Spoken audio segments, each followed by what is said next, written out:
घसीट रहा था रोडों पर, उसने सोचा उसको धन्यवाद किस बात का दें के हाथों में आया कि विकास करेंगे। आज क्या हालत है देश। आज कह रहे थे हम कश्मीर में वो करेंगे, बॉर्डर पर रोज शहीद होते हैं, किसान मजदूरों के बेटे शहीद होते हैं। आपने देखा जो सरकार पुलवामा में शहीदों के नाम पर वोट ले सकती है, उनसे 750 किसान शहीद हो गए। वो दिल्ली मांग करने के लिए जा रहे थे, कील ठोक दी रास्ते में। उनको खालिस्तानी, पाकिस्तानी, उग्रवादी क्या क्या नहीं बोला गया। पहले तो 25 तारीख को जींद विधानसभा के किसान मजदूर पिछड़े दलित मिलकर एक सम्मेलन का आयोजन कर रहे हैं। आज तो आपसे मिलने के लिए और उसमें निमंत्रण देने के लिए ही आपको यहाँ निमंत्रण दिया गया है। आपसे अनुरोध है कि सभी 25 तारीख संडे को 10 बजे जाट धर्मशाला में पहुँचने की कृपा करें। जींद किसानों, पिछड़ों और दलितों की भूमि है। यहाँ पर बड़े बड़े आंदोलन हुए किसान के, चाहे कमेरा वर्ग के, लेकिन राजनीतिक रूप से आज तक विकास के रूप में भी जींद एक पिछड़ा इलाका रहा है। कोई भी राजनीतिक दल का नेता आया यहाँ, वो रैली करने के लिए यहाँ आता है, ताकत यहाँ से लेकर के जाता है और काम अपने इलाके में, कभी सिरसा, हिसार और भिवानी के इलाके में काम करने का काम करता है। इस जींद जिला की नरवाना विधानसभा से मुख्यमंत्री भी रहे हैं। 4 कबीना में चौधरी भजन लाल जी के कबीना हो, चौधरी भूपेंद्र हुड्डा जी की कैबिनेट हो, 4 पहला, दूसरा, तीसरा, चौथा नंबर के मंत्री रहे हैं। लेकिन जींद का कोई आज तक कोई काम नहीं किया है। हम जब दिल्ली से आते हैं, देखते हैं तो उधर रास्ते में झमाझम मिलती है, और चंडीगढ़ से चलते हैं तो कैथल में कितनी झमाझम मिलती है। जींद में क्या मिलता है आपको? गड्ढे ही गड्ढे।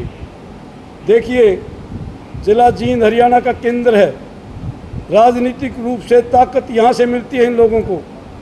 आप देखिए, स्टेडियम भी यहाँ एक ग्रामीण या ब्लॉक लेवल का स्टेडियम है। 100 एकड़ में स्टेडियम बने हुए हैं।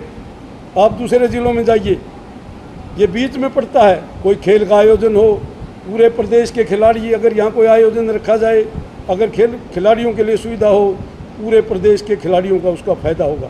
क्योंकि यहाँ से जाने के लिए चाहे अम्बाड़ा या नारनौल तक जाना है तो कम समय में यहाँ से जा सकते हैं। और कितनी भी राजनीतिक रूप से यहाँ मजबूत लोग रहे हैं, आपस में लड़ते रहे हैं, लेकिन न तो यहाँ कोई शिक्षा के क्षेत्र में काम हो, तो और विकास, चाहे इंडस्ट्री के क्षेत्र में काम हो, इन लोगों ने आज तक कुछ नहीं किया। यहाँ से यूनिवर्सिटी सिरसा में दूसरे मुख्यमंत्री थे, उन्होंने भी इसी इलाके को इग्नोर किया है। पत्रकार बंधुओं, हमारा उद्देश्य ये नहीं है भाई हम खुद चुनाव लड़ेंगे। हमारा उद्देश्य किसान, दलित, पिछड़ा वर्ग से कोई नुमाइंदा हो जो लोगों की दुख तकलीफ को समझे। कुछ परिवारों का यहाँ की राजनीति पर कब्जा हो चुका है।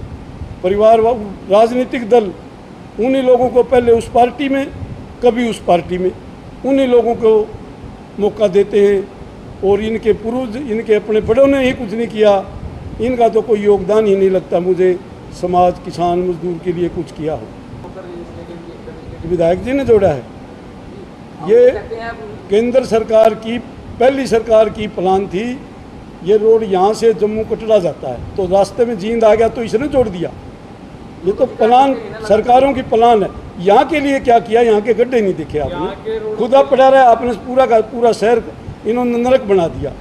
यहाँ का जो चेयरमैन रहा और लूट के खा लिया इस जींद को। नेता साहब तो ये कहते हैं कि सीसी की सड़कें बनी हुई हैं, दाता लेवर पोता वर्त है। आप मेरे से क्यों पूछ रहे हो? आप यही शहर में रहते हो। क्या दुर्दशा रही है जींद शहर की, जींद के ग्रामीण इलाके की? भली बात आपसे ज़्यादा कोई जानता है? भारतीय जनता पार्टी किसान, मजदूर, दलित विरोधी है। किसानों 750 किसान शहीद हो गए बॉर्डर पर। आगे जो फैसला भाईचारा जिसको भी लड़ाएगा मैं उसका साथ दूंगा। कमेरा वर्ग से कोई आओ, किसी बिरादरी का हो। क्या जी?